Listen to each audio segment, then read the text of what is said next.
नमस्कार मित्रांनो, कसे आहात? बरे आहात ना? मित्रांनो, कधी कधी आयुष्यात काही माणसं अशी भेटतात ज्यांना आपण मनापासून आपलं मानतो, त्यांच्यासाठी वेळ देतो, त्यांच्यासाठी स्वतःच्या इच्छा बाजूला ठेवतो, त्यांच्या आनंदात आनंद शोधतो आणि मग एक दिवस तीच माणसं आपल्याला असा त्रास देऊन जातात की आपण स्वतःलाच विचारतो, मी खरंच एवढं वाईट होतो का? माझी चूक नेमकी काय होती?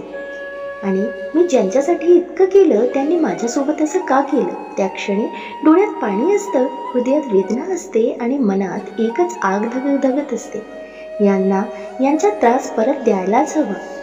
नमस्कार मंडळी, मी चित्रा, तुमच्यासाठी प्रेरणेचा नवा आवाज आणि तुम्हा सर्वांचं स्वागत आहे चित्राज व्हॉइस मराठीवर. इथे प्रत्येक शब्द तुम्हाला देईल नवा आत्मविश्वास, नवी ऊर्जा आणि यशाची प्रेरणा. इथे तुम्हाला मिळेल प्रेरणादायी विचार, सकारात्मकता आणि आयुष्य जगण्याची नवी ऊर्जा. चला तर मग सुरुवात करूया आपल्या या प्रेरणादायी प्रवासाला आपल्या मनापासून. आजचा विषय हाच आहे, त्रास देणाऱ्यांना त्रास परत करावा का? नंबर 1. प्रत्येक चांगल्या माणसाची एक न सांगितलेली गोष्ट. या जगात 2 प्रकारची माणसं असतात. एक ती जी लोकांना वापरतात आणि दुसरी ती जी लोकांवर विश्वास ठेवतात. पहिल्या प्रकारची माणसं जिंकताना दिसतात, दुसऱ्या प्रकारची माणसं अनेकदा रडताना दिसतात. कारण विश्वास ठेवणारी माणसं फसवणूक शिकलेली नसतात, त्यांना खोटं बोलता येत नाही, त्यांना लोकांच्या भावना दुखावता येत नाहीत. म्हणूनच जेव्हा कोणी त्यांना दुखावतं तेव्हा त्यांचं हृदय फक्त तुटत नाही तर त्यांच्या मनातील माणुसकीही हादरते. त्यांना वाटतं आता कोणावरच विश्वास ठेवायचा नाही, आता मीही सगळ्यांसारखा होणार, आता मीही लोकांना त्रास देणार. पण इथेच आयुष्य एक परीक्षा घेतं. नंबर 2. बदला गोड वाटतो पण किती वेळ? कल्पना करा, कोणीतरी तुम्हाला खूप दुखावलं आणि काही महिन्यांनी तुम्हाला त्याला त्रास देण्याची संधी मिळाली. तुम्ही त्याला दुखावलं, त्याला रडवलं, त्याला तडफडताना पाहिलं. त्या क्षणी कदाचित तुम्हाला आनंद मिळेल, पण मग पुढच्या दिवशी, पुढच्या आठवड्यात, पुढच्या महिन्यात मन पुन्हा रिकामच राहणार. कारण बदला हा जखमेचा इलाज नसतो, तो फक्त काही क्षणांची नशा असते आणि नशा उतरली की वेदना पुन्हा समोर उभी राहते. नंबर 3. जखमा देणाऱ्यांपेक्षा जखम सांभाळणारा मोठा असतो. एकदा एका वृद्ध माणसाला विचारलं, तुम्हाला आयुष्यात सर्वात मोठा धडा कोणी दिला? तो हसला आणि म्हणाला, ज्यांनी मला सर्वात जास्त त्रास दिला. लोक आश्चर्यचकित झाले. तो पुढे म्हणाला, कारण ज्यांनी प्रेम दिलं त्यांनी मला आनंद दिला, पण ज्यांनी वेदना दिली त्यांनी मला मजबूत बनवलं. किती मोठं सत्य आहे हे. आपल्याला मजबूत करणारी गोष्ट नेहमी सुख नसते, अनेकदा दुःखच आपल्याला घडवत असतं. नंबर 4. मनातला राग म्हणजे हळूहळू पिळणारं विष. एका संताने एक सुंदर गोष्ट सांगितली होती. राग म्हणजे विष पिण्यासारखं असतं आणि अपेक्षा ठेवायची की दुसरा माणूस मरेल. तुम्ही राग धरून बसला आणि समोरचा माणूस कदाचित आनंदात आयुष्य जगत असतो, पण तुमची झोप उडते, तुमची शांतता हरवते, तुमचा आनंद मरतो. म्हणून लक्षात ठेवा, राग धरून ठेवणं म्हणजे स्वतःला शिक्षा देणं. नंबर 5. कर्माचा नियम. या जगात प्रत्येक गोष्टीचा हिशोब असतो. आज नाही, उद्या नाही, पण कधीतरी जे पेरलं जातं ते उगवतंच.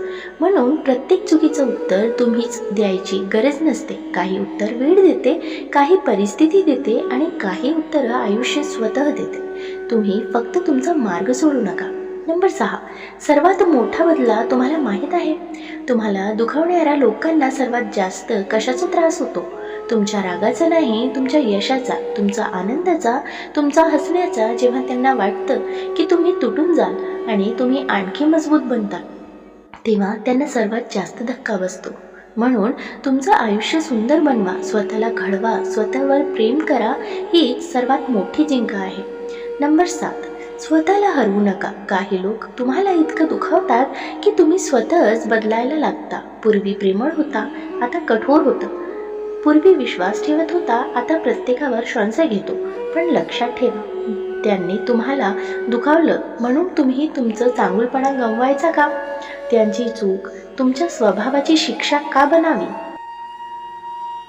जर आज तुम्ही रडत असाल, जर आज तुम्हाला वाटत असेल की आयुष्याने तुमच्यावर अन्याय केला, तर एक गोष्ट लक्षात ठेवा, रात्री कितीही काळोखी असली तरी सूर्य उगवणं थांबत नाही. तसंच तुमच्या आयुष्यातही एक नवा दिवस येणार आहे. आज जी वेदना आहे ती उद्या ताकद बनेल. आज जो अपमान आहे तो उद्या प्रेरणा बनेल. आज जो त्रास आहे तो उद्या तुमच्या यशाची कथा बनेल. म्हणून त्रास देणाऱ्यांना त्रास परत करावा का?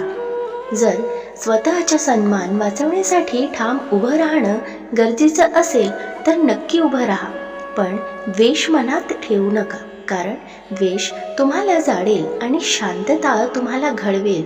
शेवटी तुमची शांतता तुमचं यश, तुमचा आनंद आणि तुमचं हस्त आयुष्य हाच त्या लोकांना मिळालेलं सर्वात मोठं उत्तर असेल आणि कदाचित सर्वात मोठा बदल आहे.